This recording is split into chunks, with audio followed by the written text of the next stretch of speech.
Nos encontramos el día de hoy desde Tepoztlán, Morelos, en la audiencia de devastación ambiental, que es parte de todo el trabajo que está haciendo el Tribunal Permanente de los Pueblos en el capítulo México. Y hoy nos encontramos para esta entrevista Hugo Hernández, Amaranta Viridiana Valgañón, Jorge Fernández Sousa. Y bueno, entonces el día de hoy tenemos el gran honor de estar con el magistrado Jorge. Y bueno, no sé si nos podría platicar antes de empezar con toda esta entrevista, ¿quién es usted? Bueno, ¿quién soy actualmente? Actualmente soy magistrado en el Tribunal de lo Contencioso Administrativo del Distrito Federal, que es un tribunal que no pertenece al órgano judicial del Distrito Federal, sino que es un órgano autónomo que, como ustedes saben, se encarga de dirimir las controversias entre los ciudadanos y la administración pública del Distrito Federal. Bueno, también es importante señalar que el magistrado está haciendo un trabajo muy importante del Tribunal Permanente de los Pueblos como juez garante. Entonces, tal vez algo que sería muy interesante para todos nuestros podescuchas sería saber cuál es el trabajo de un garante en el Tribunal Permanente de los Pueblos. Quizás antes de una introducción necesaria para decir qué hacen los garantes, valdría la pena decir qué es el Tribunal Permanente de los Pueblos. 2 minutos de historia. Hace ya algunas décadas, durante la Guerra de Vietnam, se configuró un tribunal que dirigió, que convocó, que coordinó el filósofo Bertrand Russell. Entonces, fue sobre los crímenes de guerra de los Estados Unidos, del gobierno de Estados Unidos, durante la Guerra de Vietnam. A partir de ahí, posteriormente, en 1974, 1975, sesionó en Bruselas un tribunal Russell sobre la represión en América Latina. Y a partir de ahí se creó una fundación, Lelio Basso, que lleva el nombre de un antiguo senador del Partido Socialista Italiano, que sostiene esa fundación al Tribunal Permanente de los Pueblos. Cabe señalar que que se operó en la Guerra de Vietnam como contra la represión en América Latina, como los actuales, es un tribunal de conciencia, es decir, no es un tribunal en términos estrictos, no tiene jurisdicción efectiva, por llamarlo de alguna manera. Sus resoluciones, podemos llamar sentencias, no son coactivas, no son vinculantes, no son obligatorias, pero por la tradición y la historia internacional que tiene y por la calidad de las personas que han participado, por decir algo, por las personas que han participado, es un tribunal que tiene importancia mundial. En el caso de América Latina, estamos hablando de los años 70, 74, 75, participaron personalidades como Gabriel García Márquez, como Julio Cortázar. Eran los años de la represión muy fuerte después del golpe de Estado en Chile, después una situación de nulo respeto a los derechos humanos en muchos países de América Latina. Entonces, personalidades de América Latina estuvieron en ese tribunal junto con personalidades de otros países, de otros lugares, de Europa fundamentalmente, dando fe y dando testimonios y dando información sobre lo que estaba ocurriendo en América Latina. De ahí se desprendió surgió una resolución que condenaba los crímenes de Estado que estaba cometiendo contra diversas poblaciones de América Latina.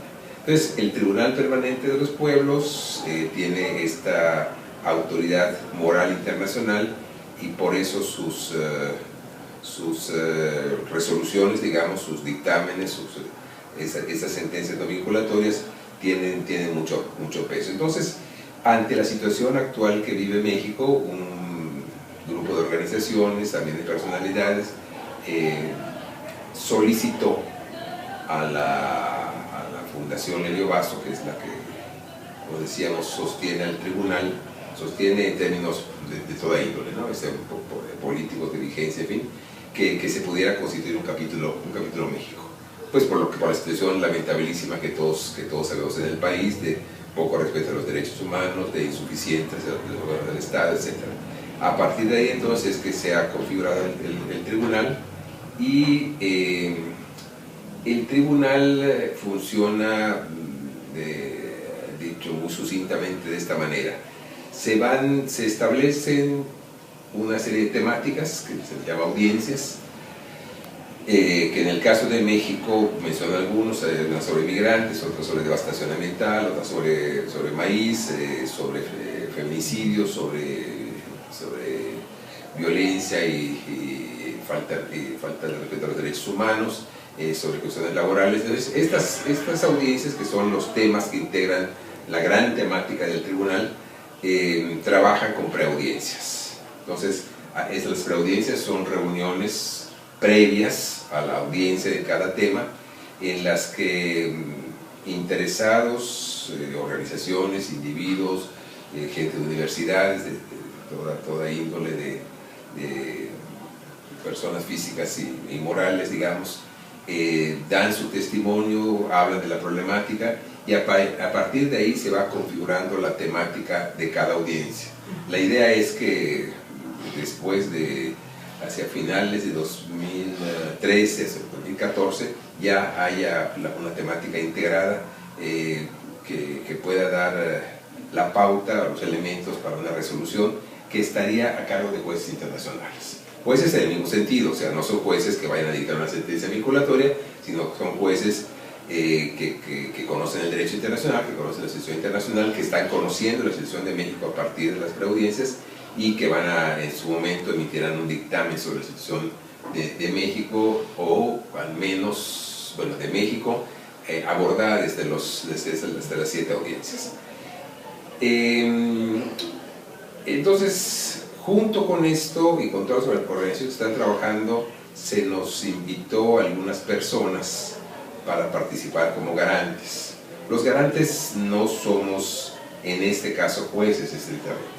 Somos personas que tenemos conocimiento de la situación nacional y que podemos, que nuestra función es, a la vez de participar, por lo menos como observadores en algunas de las preaudiencias, estar en su momento en comunicación con quienes vayan a cumplir como jueces. Es decir, somos de alguna manera la contraparte de los jueces internacionales que van a emitir el veredicto. Digamos, es de alguna manera garantes de que lo que se va a emitir tenga fundamentos en los que se haya estado diciendo en las preaudiencias y en su momento en las audiencias. Decía, repito, somos la contraparte. Los jueces en su momento cotejarán probablemente con los garantes la orientación que vaya tomando el trabajo del tribunal a partir de las preaudiencias y de las audiencias. Así, en grandes rasgos, ese es el trabajo que se está desarrollando y que se va a desarrollar. Okay. Y bueno, en este sentido, ¿por qué un magistrado, se puede decir, que forma parte del aparato gubernamental, se decide adentrar en lo que es el Tribunal Permanente de los Pueblos, en particular en la función de juez garante, y más ahondado, para ser más reiterativo, en la preaudiencia que está llevando a cabo aquí en Tepoztlán sobre la colisión entre el campo y la ciudad? ¿Por qué adentrarse a este tipo de dinámicas? Porque, más bien diría, ¿por qué no? ¿Por qué no hacerlo? Si estamos en una situación complicada como país, en una situación en la que hay insuficiencia de las funciones del Estado, por decirlo claramente, en los diversos órdenes, en la que hay graves violaciones a los derechos humanos, si hay la posibilidad de entablar comunicación con visiones desde fuera o de personas que no son mexicanas, que van a tener una perspectiva, una información de lo que ocurre en México a partir de quienes están viviendo lo que ocurre en México. Repito, podemos hablar de migrantes o de mujeres o de organizaciones o de personas que han visto vulnerados sus derechos. Entonces, la posibilidad de que una persona, en este caso como yo, que está desarrollando funciones jurisdiccionales, pueda emitir una opinión dar un punto de vista frente a la visión que vayan a forjarse los jueces internacionales, me parece que puede ser útil para el trabajo del Tribunal Permanente de los Pueblos. Dicho de manera muy general, dicho de manera más particular, no habría impedimento, no habría por qué no hacerlo.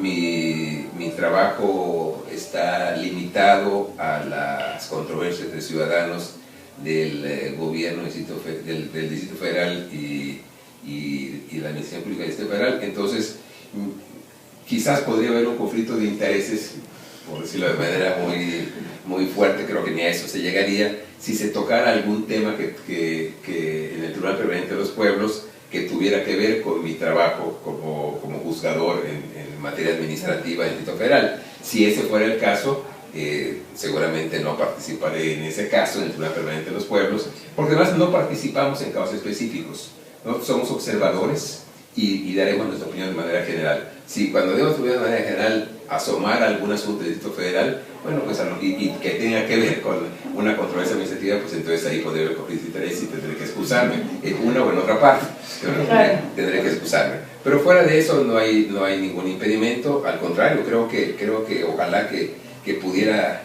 oírse el punto de vista de personas que están involucradas directamente, no solo en funciones jurisdiccionales administrativas, sino en funciones jurisdiccionales de toda índole. Creo que sería muy importante para los jueces internacionales, que insisto mucho en eso, ellos van a emitir una resolución no vinculante. Sería muy importante oír la opinión de quienes están involucrados en la función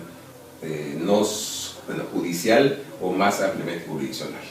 Entonces, esa es la función, creo que esa es la razón. Creo que no hay por qué no hacerlo, creo que es importante. Y bueno, sí, ciertamente hay que reconocer que los alcances del Estado de Derecho en México son limitados.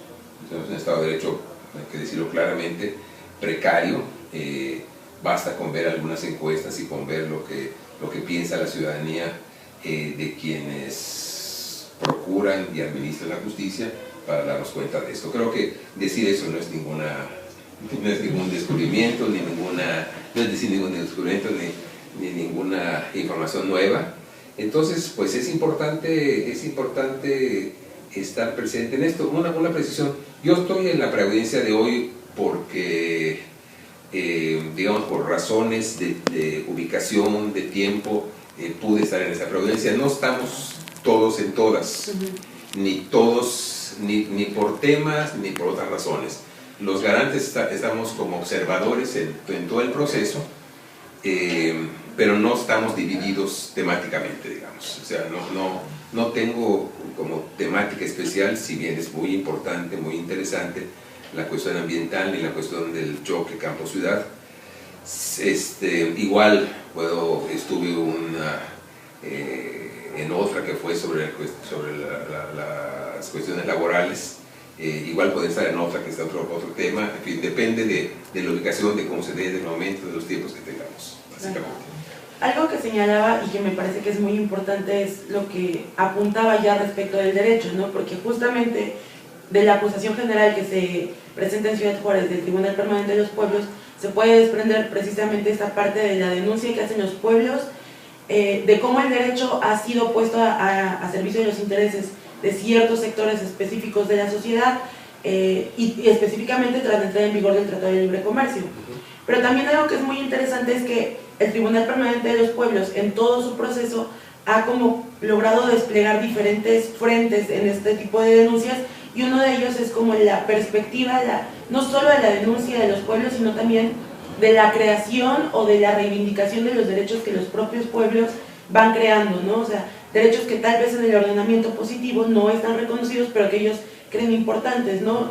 Recuerdo que hace un par de semanas, y espero ustedes también lo recuerden, pueden escuchar, estuvimos en la preaudiencia que se realizó en Cherán, y precisamente ellos, los compañeros de Cherán marcaban muchos derechos, ¿no? Que los ordenamientos jurídicos como tal positivos no le reconocen, ¿no? ¿Qué opina usted justamente de esta inversión de la creación del derecho? No el derecho emitido del Estado hacia la población, o sea, sino como este derecho creado desde las comunidades y que se trata de implementar en el día a día. Es un tema que daría para muchísimo, pero vamos a ver si resumimos. A ver, en principio ustedes lo saben perfectamente por su calidad de abogados o estar a punto de serlo. El derecho, por definición, es el que emite el Estado. O sea,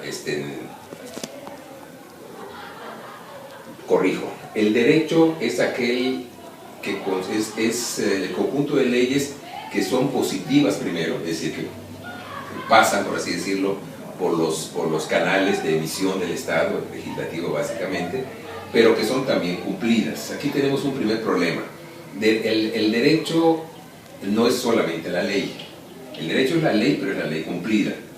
Si vamos a eso, entonces vemos que el derecho en México se tambalea. Sí. Porque hay muchísimos, somos campeones en emitir leyes, ¿no? Emitimos leyes, si hay un problema de insuficiencia alimentaria, se modifica la Constitución y así todos tenemos derecho a la alimentación, como si por eso ya se pueda, y si hay un problema de no respeto a los derechos humanos, se transforma la Constitución, se modifica la Constitución como se hizo en junio del 2011, claro. Y ya se respetan los derechos humanos. Sabemos que no es así. Entonces, eso es una utilización de la ley para darle una salida, o más bien, para no darle salida real a los problemas. Esa es una cuestión de uso ideológico de los actos legislativos, de la ley misma, de la Constitución, pero no es derecho, pues. Yo parto de la idea de que el derecho existe cuando lo que se trabaja de manera positiva, lo que se formula de manera positiva, es efectivamente aplicado. Tiene validez, no solamente porque se aplique en un ámbito territorial y espacial, sino porque tenga validez social, es decir, porque es respetado, es aplicado por quien tiene que aplicarlo y porque la población está involucrada en esa aplicación. Entonces, cuando esto no ocurre así, se dan situaciones como la de Cherán, que ante la falta de aplicación del derecho comúnmente, bueno, del derecho o de la ley emitida, de la ley formalmente vigente, ante la falta de vigencia social de esa ley, y por tanto, para mi gusto, ante la falta de existencia del derecho, entonces hay lugares como Cherán en los que la población se hace de normas para regular su propia situación. Yo diría, ¿se puede hablar en ese sentido de un derecho alternativo? Tal vez se puede hablar de un derecho alternativo ante el no funcionamiento, cuando menos en esas localidades, del derecho nacional.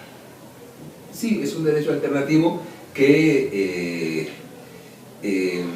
sin embargo carece de la formulación rigurosa, digamos, de la promulgación de las leyes. Yo diría que es yo quizás, no sé si hablaría de derecho, hay una normatividad que algunos sectores de la población se dan ante la ineficiencia de la aplicación de las normas formalmente emitidas. Si se le quiere llamar derecho alternativo, bueno, puede ser, me parece un poquitito fuerte, pero bueno, no cabe duda que sea una normatividad, a lo mejor ni siquiera escrita, pero que la gente ya acordó darse, repito mucho eso, porque quienes debieran aplicar la ley y por tanto estar por la vigencia del derecho, no lo están haciendo. Esa es una situación que además nos habla de un estado delicado de cosas, porque si hay sectores de la población que tienen que darse su propia normatividad y tienen que vigilar su propia normatividad porque los organismos del Estado no lo están haciendo, entonces quiere decir que hay cuando menos asomos de desarticulación del Estado. De desarticulación del Estado y por tanto de la vigencia del derecho nacional. Claro. Así lo vi, no sé si por allá lleva la inquietud. Sí. Ahí lleva la inquietud. Repito, bueno, en este caso el Tribunal Permanente de los Pueblos no es un derecho alternativo porque como no es vinculatorio, Sí, claro. es interesante porque el derecho nacional tendría que ser la vinculación de todos los habitantes del país al derecho formalmente emitido en sus diferentes niveles, federales, locales, etcétera, estatales, de las entidades de la República. El derecho alternativo podría ser, con normatividad alternativa, aquella que se da en algunos sectores, porque aquel derecho nacional no está funcionando, no está siendo socialmente vigente. Y el trabajo del Tribunal Permanente de los Pueblos no se puede decir que sea un trabajo estrictamente que implique algún derecho alternativo. Es un tribunal de conciencia, es un tribunal de alto reconocimiento, pero que sin embargo, como lo he dicho ya varias veces, no es vinculatorio y por tanto no es un tribunal que maneje derecho como tal. Claro. Sin embargo, lo que sí permite precisamente es no solo visibilizar las luchas, o sea, como todo lo que está haciendo la gente, sino precisamente visibilizar que hay necesidades que el Estado tal vez no ha alcanzado a ver o ha omitido, y que en ese sentido las comunidades están diciendo, ¿sabes qué? O sea, no sé, por ejemplo, tú estás regulando en materia ambiental de esta manera, sin embargo nosotros, el campesino o las personas que son productoras o distribuidoras de semillas, dicen, en realidad esa ley no nos es útil por esto y por esto, ¿no? O sea, creo que eso es como algo muy importante que permite hacer como el tribunal. Sí, claro, sí, desde luego, ayuda a visibilizar eso. Pero una cosa que es muy importante, aprovechando esta visibilización que permite el Tribunal Permanente de los Pueblos, o en la plática, en las discusiones que se puedan dar en fin, entre diversos sectores de la sociedad, es qué parte de la normatividad, por estar formulada como está formulada, no le sirve a los intereses de la gente, y qué parte de la normatividad no está sirviendo porque no está siendo bien aplicada.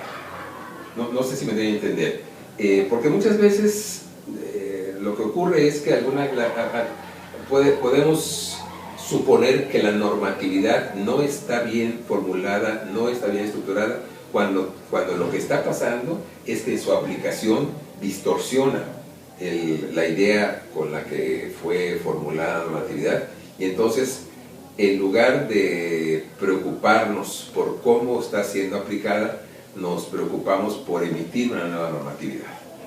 Lo que cuando es así puede complicar el panorama. Por eso es muy importante en estas preaudiencias, en su momento las audiencias, en fin, y en cualquier tipo de reflexión que se haga en diferentes ámbitos, ver qué normas son contrarias a los intereses, no sé, de los productores campesinos de determinada región o determinados productos, para la redundancia, y en qué casos las normas, sin ser contrarias a sus intereses, lo que pasa, dan la apariencia de que lo son porque están siendo indebidamente aplicadas. Y aquí entra una cuestión muy importante, que es precisamente el ejercicio de la función judicial. Hace un momento se estaba hablando en esta preaudiencia de acciones sociales que se están haciendo para intentar frenar los permisos para la siembra de transgénicos, de maíz transgénico. Se habló muy poco, si es que no se habló nada, de acciones judiciales que pudieran combatir eso.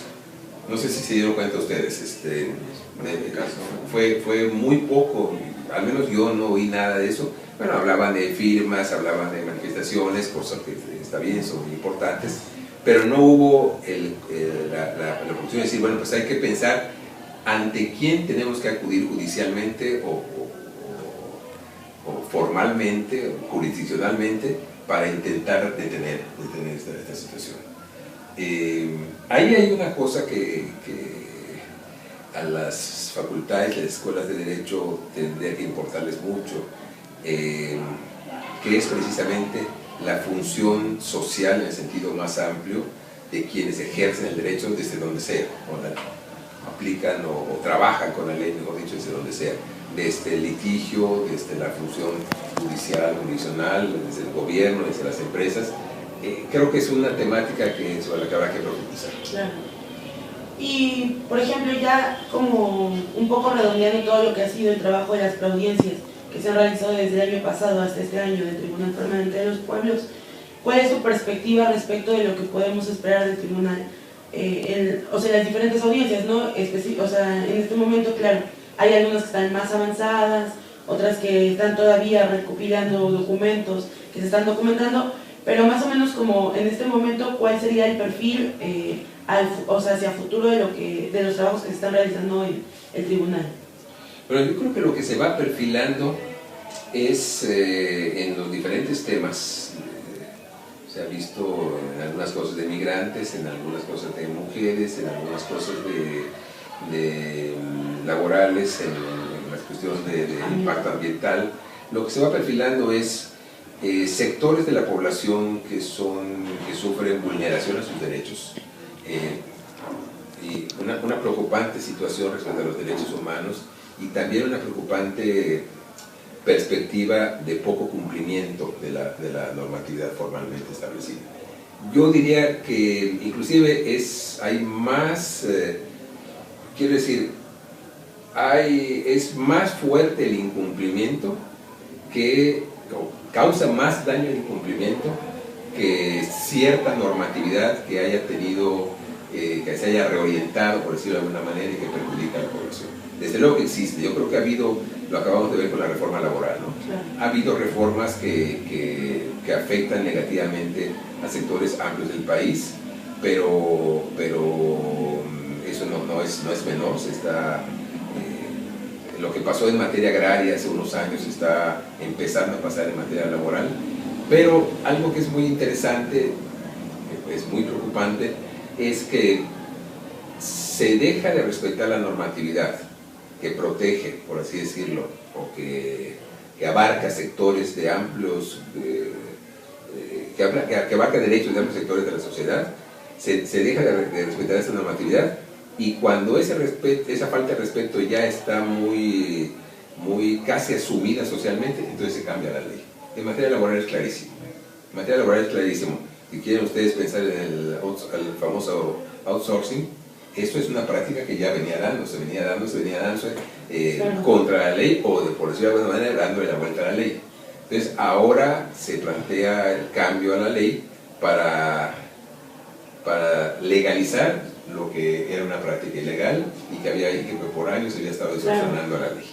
Entonces, todo eso ha ido saliendo, no solamente en materia laboral, sino lo estamos viendo con los transgénicos y tal, con las afectaciones ambientales en este caso.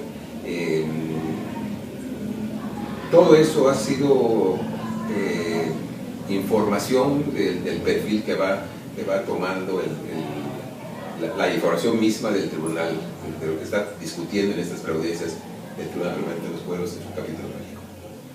Bueno, y volviendo un poquito a lo que comentaba anteriormente, en México uno de los mayores problemas, y es igual como lo plantea Ferrajoli, hay una hiperproducción de normas jurídicas, ¿no? En ese sentido yo creo que México es, como usted lo decía, un competidor a gran escala, y por ahí dicen que un país que tiene muchas leyes es un país muy enfermo. Sí, claro. En este sentido, ¿no sería conveniente que los jueces garantes o el TPP en su totalidad hicieran un saneamiento de las leyes del país donde están realizando sus funciones? El saneamiento, si es que se pudiera, yo entendería el saneamiento como el señalamiento, la ubicación de las leyes que están siendo incumplidas, porque el saneamiento pues ya sería función del Estado interno, ¿no? Sí. Pero si por saneamiento entendemos se puede decir como una limpia de normatividad. Sí, una limpia en el sentido de decir qué normatividad no se está cumpliendo, qué normatividad no se está atacando, qué normatividad ha sido cambiada en detrimento de sectores amplios de la población. Yo creo que eso puede ser una aspiración a algo a alcanzar en los trabajos del Tribunal Permanente de los Pueblos. Y sí, ahí debe surgir esto tanto de las preaudiencias como de las audiencias, como de lo que los jueces internacionales perciban y trabajen, y lo que puedan cotejar con los garantes. Y en este sentido, también a los afectados que están ahorita en las preaudiencias y que están exponiendo sus casos, se les ha intentado ayudar y darles auxilio jurídico para que pongan sus casos. No como función del Tribunal Permanente de los Pueblos, no tendría esa función.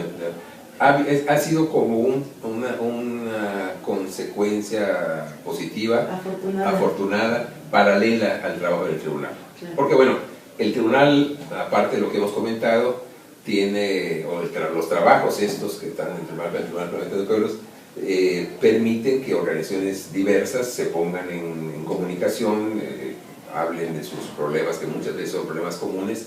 Entonces, a partir de ahí sí se han podido diseñar algunas líneas de trabajo, tanto jurídico como social, como político, para ir tomando defensas comunes. Repito, no es un trabajo estrictamente del Tribunal Permanente de los Pueblos, pero si queremos verlo así, el trabajo del tribunal ha facilitado el otro trabajo. Claro, que aparte cabría hacer como en este comentario que se acaba de hacer una invitación para todos aquellos que nos escuchen y que sean abogados o cualquier carrera que estudien, pues a que se unan a los trabajos del Tribunal Permanente de los Pueblos y en general, pues justamente lo que ya resalta usted, ¿no?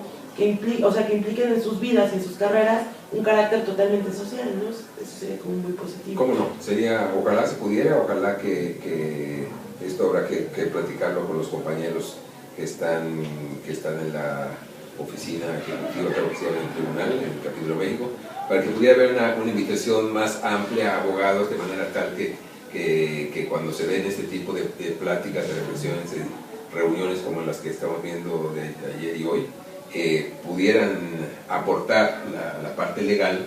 Claro. para precisar, digamos, las carencias o las distorsiones a la ley que está viendo, y tanto en la práctica como en los cambios legislativos que afectan a sectores de la población. También para que no quede solamente en el discurso y la visibilización de estos tópicos, ¿no? Claro. Sino que les ayuden a concretarlos y que no se lleven a cabo esa explotación. Así es. Sí. Pues bueno, entonces muchísimas gracias por la entrevista que nos acaba de conceder. Gracias a ustedes. Igual los invitamos a que sigan el trabajo que se está realizando en las diferentes preaudiencias del Tribunal Permanente de los Pueblos. Pueden checarlo en su página de internet, que es TPP-MEX. Lo pueden buscar en Google y ahí les va a salir en la página del Tribunal Permanente de los Pueblos México.